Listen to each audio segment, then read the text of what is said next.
इतना विरोध था द्रौपदी के हृदय में, ये किसी के लिए भी संभव न होगा। एक साधारण कन्या भी लड़ लेगी पिता से, लोक की लज्जा से, कुल की मर्यादा से। यदि कोई उसे यह कह दे कि जिससे तुमने प्रेम किया है उससे अपना मन हटाकर किसी और को दे दो, ये साधारण सी कन्या के लिए भी संभव ना होगा। फिर वो तो याज्ञसेनी है। संस्कार ही जिसकी संपत्ति है, धर्म ही जिसका जीवन है, धर्म की वेदी से जिसका अवतरण हुआ है, जिसका प्राकट्य हुआ है, उससे ये अधर्म करने के लिए कहा जा रहा है। और कह रहे हैं कौन? जो धर्म की प्रतिष्ठा के लिए अवतरित हुए हैं। द्रौपदी तेरे साथ ये कैसा छल, कैसी प्रवंचना। इतना विरोध उठा द्रौपदी के हृदय में कि क्या तेरे प्रेम का कोई मोल नहीं? क्या तेरी हृदय की भावनाओं का मोल कृष्ण भी ना समझेंगे? फिर संसार से तो आशा लगे ही कैसे? अगर प्रभु भी न जाने प्रीत का मोल, ये भी ना समझे, तो फिर द्रौपदी तू जाएगी कहां? इतना विरोध, इतनी पीड़ा, एक साथ उठे सहस्त्रों सहस्त्र प्रश्न, सब समाप्त हो गए जैसे ही द्रौपदी ने कृष्ण को मुस्कुराते देखा। प्रथम बार श्री कृष्ण के मुखमंडल का दर्शन हुआ है और मुझे लगता है बिल्कुल ठीक यही स्वर गुनगुनाया होगा द्रौपदी के उर अंतर ने।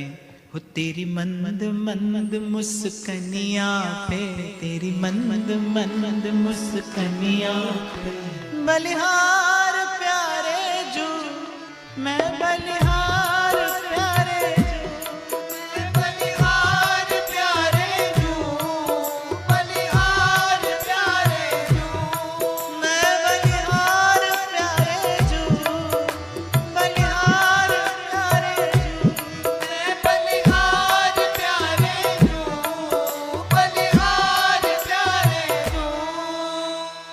द्रौपदी ने जैसे ही उस मंद मधुर बंकिम मुस्कान का दर्शन किया, समग्र प्रश्नों का एक उत्तर द्रौपदी स्वयं से देती है। क्या?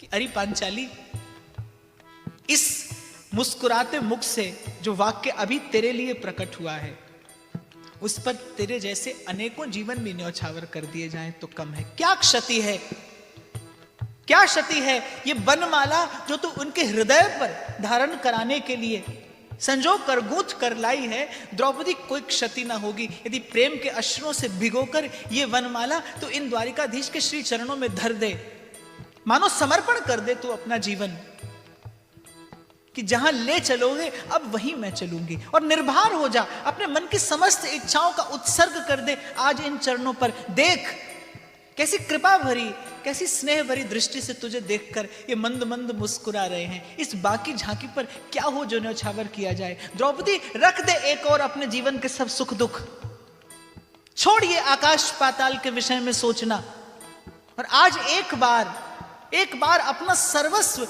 न्यौछावर कर दे इन चरणों पर। देख इस सुंदर मुखमंडल से तेरे लिए जो वचन निस्सृत हुआ है, कहते हैं ये मंगल भवन है, सुना है ये अमंगलहारी हैं, सुना है ये कर्तुम अकर्तुम अन्यथा कर्तुम होते हुए भी, सब कुछ कर सकने की सामर्थ्य होते हुए भी यदि ये कुछ नहीं कर सकते तो ये जीव का अमंगल नहीं कर सकते, ये किसी का अहित नहीं कर सकते।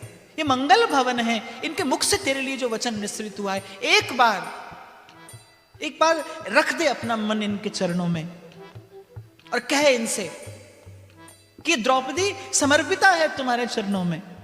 जो रंग भरना चाहते हो मेरे इस चित्र चरित्र में भर लो, मैं तुम्हारी हूं। अहम तवास्मि, अहम तवास्मि, अहम तवास्मि।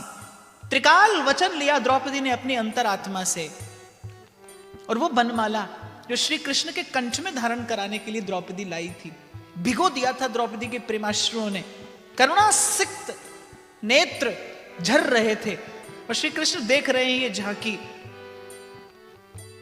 भिगो दी वो बनमाला और उन्हीं कांपते कर कमलों से लाई तो थी हृदय में धारण कराने के लिए, उन्हीं कांपते कर कमलों से धर दी उन नील पाद पद्मों में वो सुंदर वन पुष्पों की माला।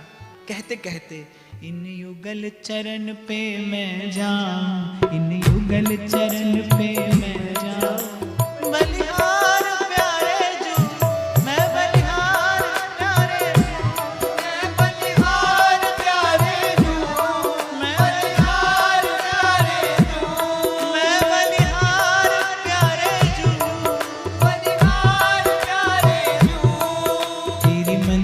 मंद मुस्कनिया पे, तेरी मंद मंद